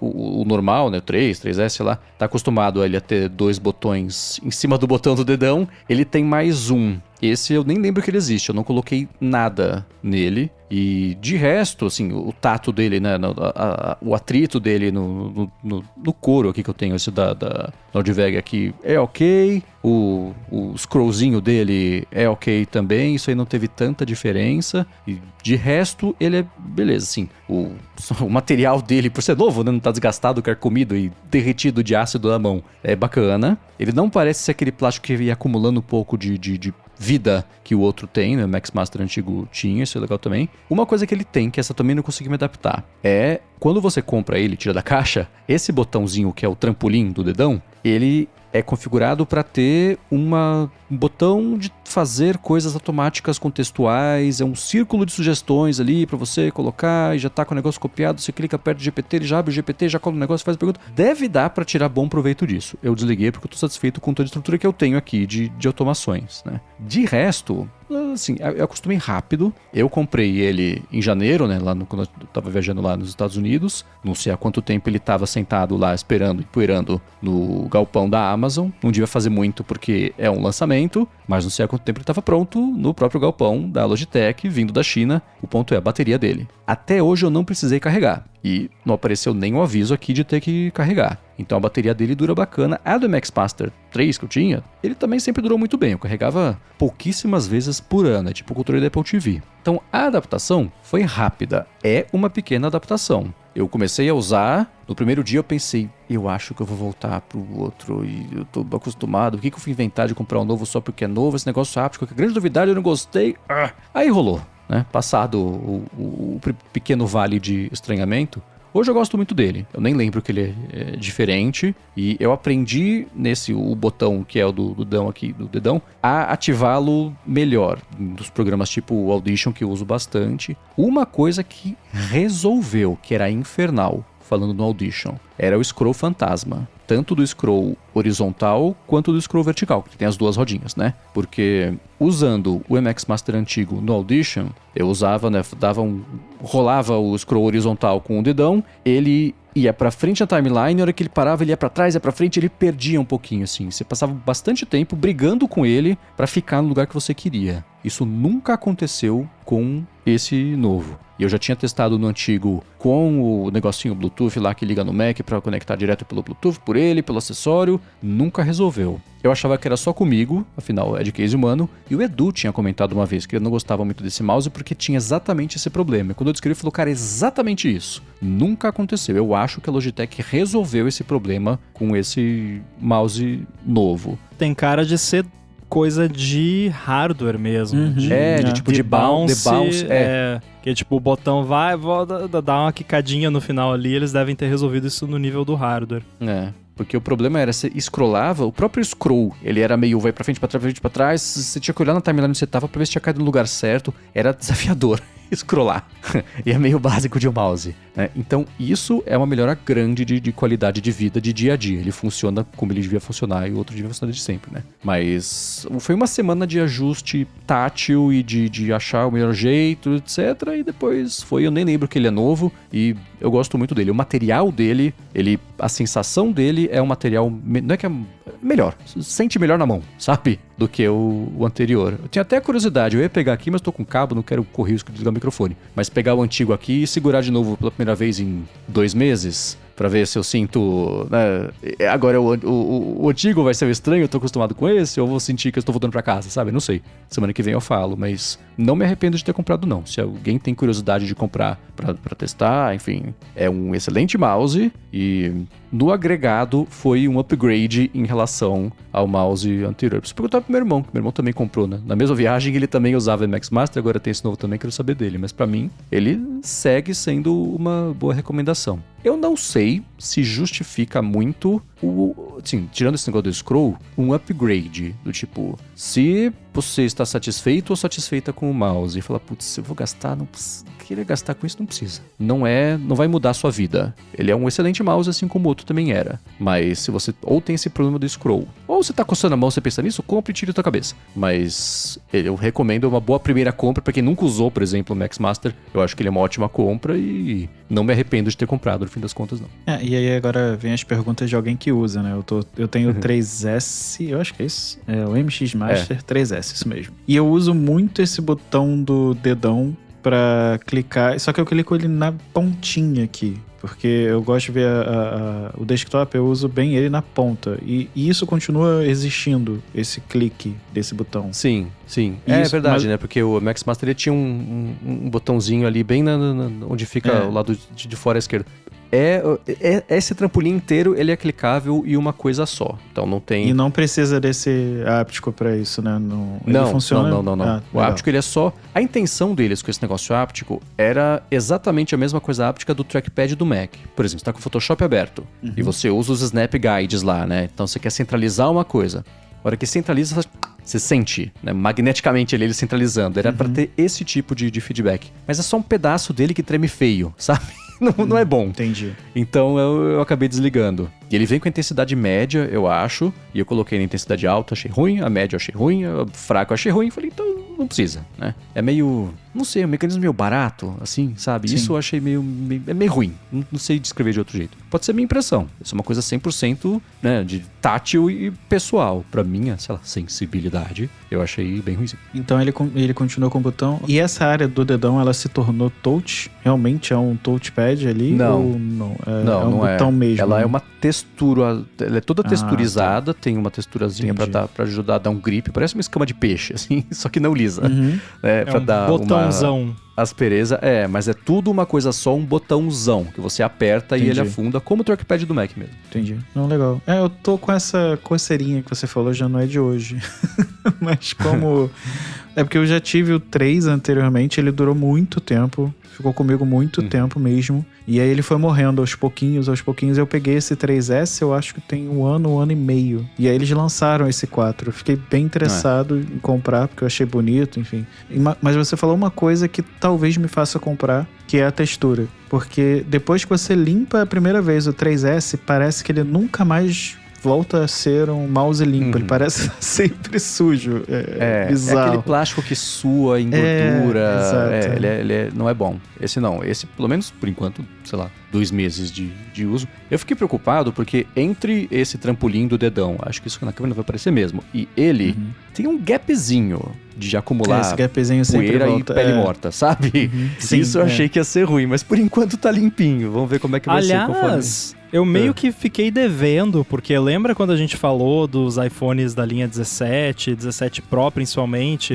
Tinha esse mesmo lance do vidro atrás. Nossa, olha esses iPhones tudo sujo na Apple Store, que absurdo, que nojento, que porcaria esse iPhone, não sei o quê. Perfeito. Não tem o meu também. sujeirinha nenhuma em lugar nenhum, e eu tô Onde com ele desde o acumula lançamento. Sujeira é na grelha do speakerzinho de Sim. telefone. Sim, mas isso é todo iPhone recente, já uma faz poeira muito tempo. de bolso. Nossa, sabe? cara, isso me dá uma raiva, porque aí, às vezes, sei lá, eu olho aqui e chama muita atenção, porque às vezes, sei lá, tem um pelo do Yoshi ali, que é branco ainda, geralmente. Aí o negócio todo preto e tem um negócio branco. E aí você tenta tirar, tipo, precisa de uma pinça pra pegar bem daquelas direitinho. massinhas de grudar, de limpar mesmo, sabe? Eu uso ar penso em comprar uma comprimido, dessas. geralmente funciona. Ok. Mas enfim, a nossa preocupação que ali aquela emenda do vidro com o corpo ia juntar sujeira. Não, eu achava que ia juntar e não juntei. É uma emenda que sobra de um lado e falta do outro, mas não é suficiente pra entrar nela. Por isso que eu sempre sou a favor de se preocupar com os problemas quando eles forem comprovadamente problemas. Né? Saudável isso, hein? Eu sou o único errado do grupo porque eu uso capa, então pra mim não aparece poeira, porque na verdade aparece. Sou eu limpo de obrigado tempos a em tempos. mencionar, porque tem ouvintes que com certeza lembraram agora do meme. Não, eu uso capa. Vocês com certeza...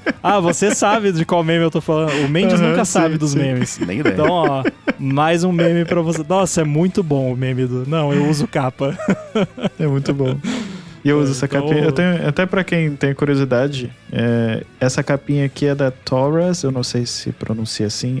Se fosse em português seria Torras, mas ela não é brasileira. E é uma capinha que fez sucesso entre youtubers nos Estados Unidos e eu fui altamente influenciado. Comprei porque ela é a mesma cor do iPhone, laranja. E a lateral dela tem uma borrachinha assim, mais elevada, transparente. É bem bonitinha, Cato. E aí eu recomendo pra quem gosta de capas. Muito bem, tem também uma pergunta bem interessante aqui do Gabriel. Vocês têm algum objeto ou gadget que são muito apegados? Eu tenho um iPhone 12 mini que fechei no porta-malas do meu carro e tenho tanto amor por ele que decidi pagar módicos R$ 3.517 para a Apple para ter um novo, mesmo sabendo que com esse valor eu compraria um iPhone 16e.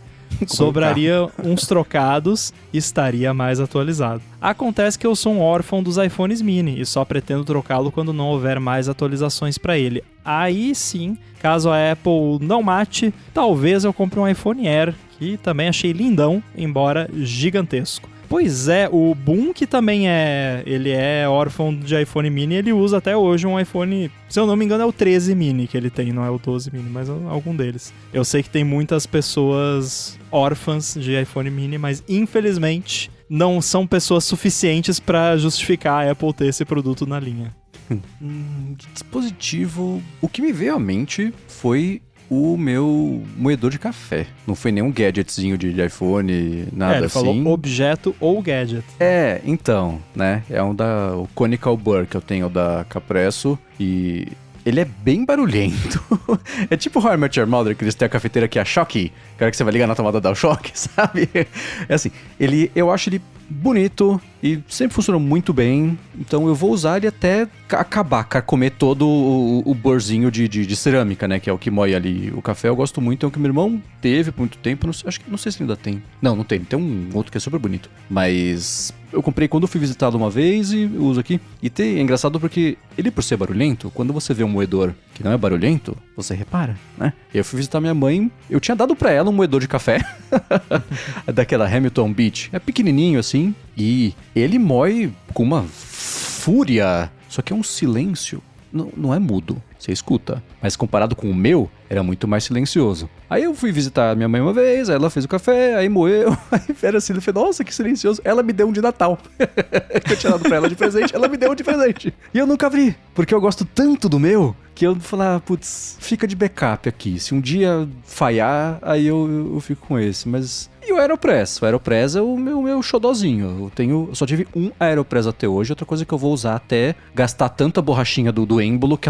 ela passa lisa. Porque eu adoro o meu Aeropress.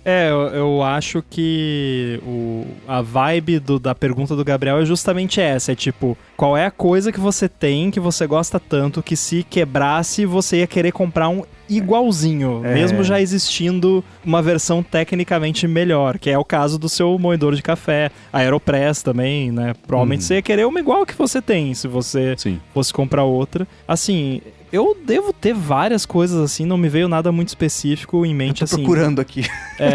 Um negócio que eu gosto muito...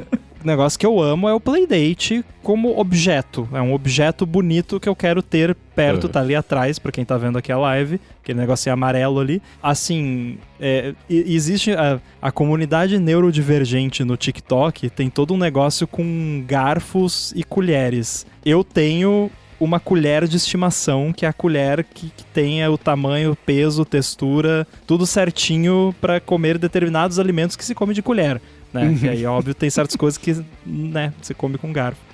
Tem também uma caneca, que é a minha caneca preferida, que eu sempre uso aquela, né? Eu prefiro sempre usar aquela. Tem a xícara preferida também, mas não, tipo, aquela xícara, mas aquele modelo de xícara específico eu não tenho aqui agora e não sei descrever como que é uma xícara, mas é uma xícara que eu gosto, né? Enfim. E aí também, para cada tipo de bebida, tem um tipo específico de container, de invólucro, né? Eu vi uma pessoa tomando água numa caneca e isso me deixou profundamente incomodado. Mas, enfim. No meu caso, eu também tava aqui olhando ao meu redor, porque uma coisa que eu acabei de falar que se quebra, eu corro na rua e compro outro idêntico ao mouse. Talvez eu compraria o 4 porque é da mesma linha, mas esse mouse aqui encaixou no meu fluxo e não consigo usar outro, é incrível. Eu sinto...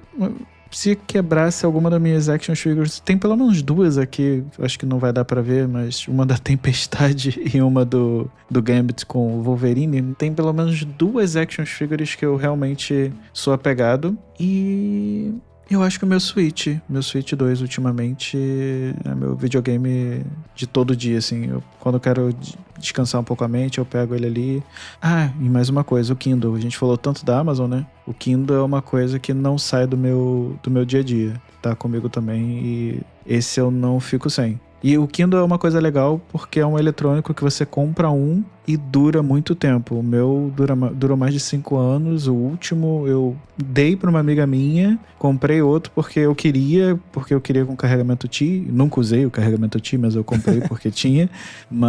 E a bateria dele dura muito, então as poucas vezes que eu carrego acaba sendo no cabo. Mas é um produto que dura bastante e eu uso muito. Eu lembrei também que eu tenho um ralador de queijo, que é tipo meio Syracuse, assim, que ele tem uma coleção de ralador de queijo, mas é um ralador de queijo relativamente básico se eu não me engano, da Tramontina, que acho que é o mesmo que eles usam no MasterChef, inclusive, que eu tenho quase certeza que eu vi e fiquei que nem o DiCaprio lá, o meu ralador ali.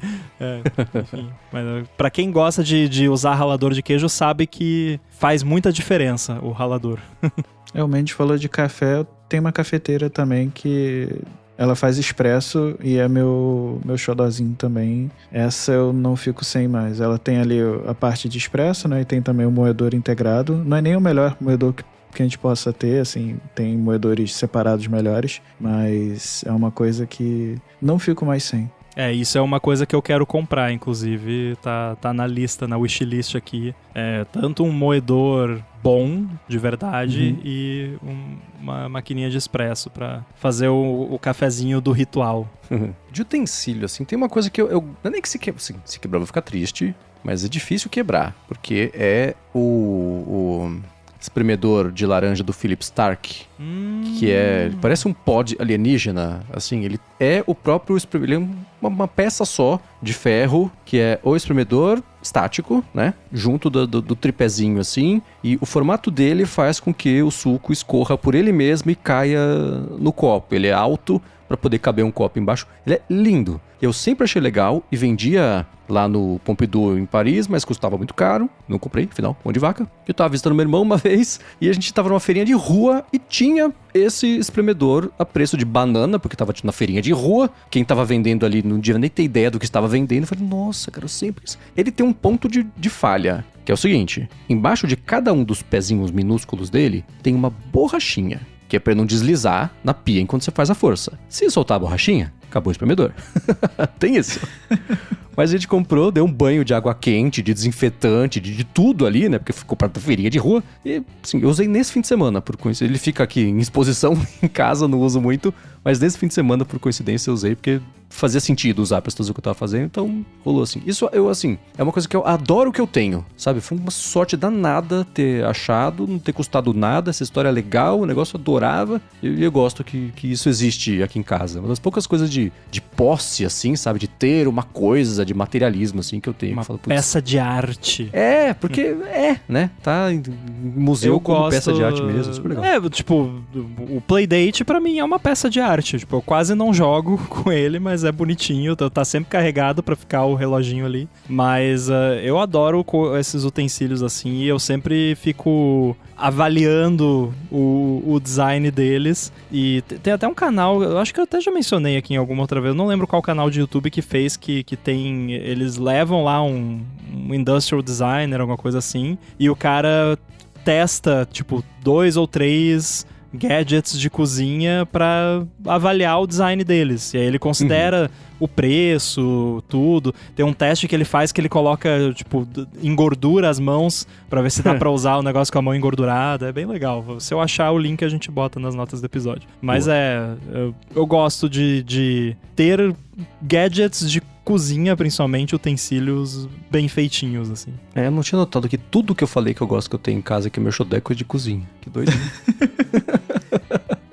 Teve uma coisa que eu comprei assim também numa feirinha de rua, que eu passei, olhei e falei, não acredito que é. E aí eu perguntei, falei, quanto é que é e tal? A pessoa, não, R$50. Era um Mac Mini antigo, aquela primeira geração. Tinha nada dentro, assim, tá? Parecia só a Apple TV, a placa. primeira também. Exato. Tipo isso, assim. E aí não tem HD, não tinha memória RAM. Aí o cara tava vendendo, falei, quanto, amigo? Ele, R$50. Foi algo assim. Eu falei, oi?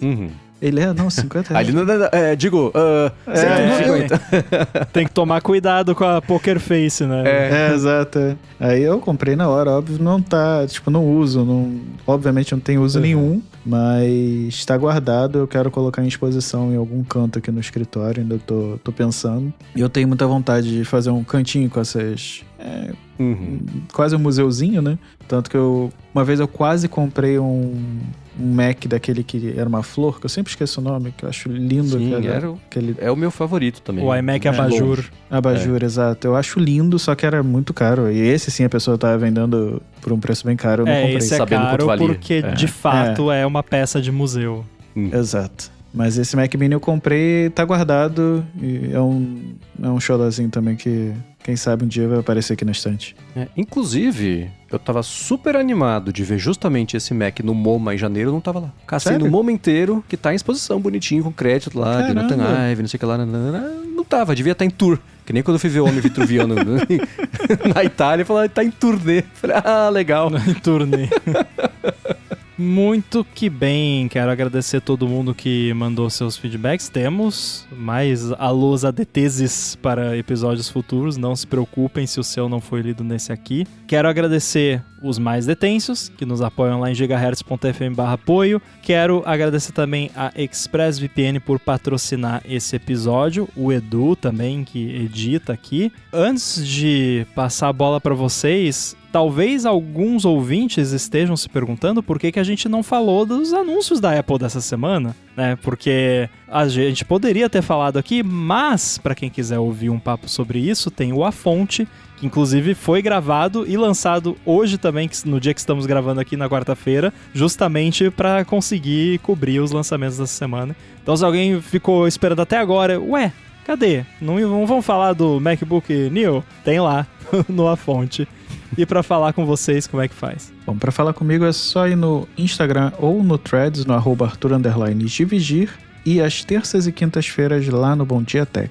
Boa, pra falar comigo, MVC Mendes lá no Threads, apresento por aqui também o Área de Trabalho e a Fonte, pra Alura apresento o IA Sob Controle e escrevo pro 9to5Mac. Muito bem, eu tô lá no mastodon.social, @inside, e apresento também o Olá Mundo aqui na Gigahertz, e um outro podcast aí que vocês vão ouvir em breve.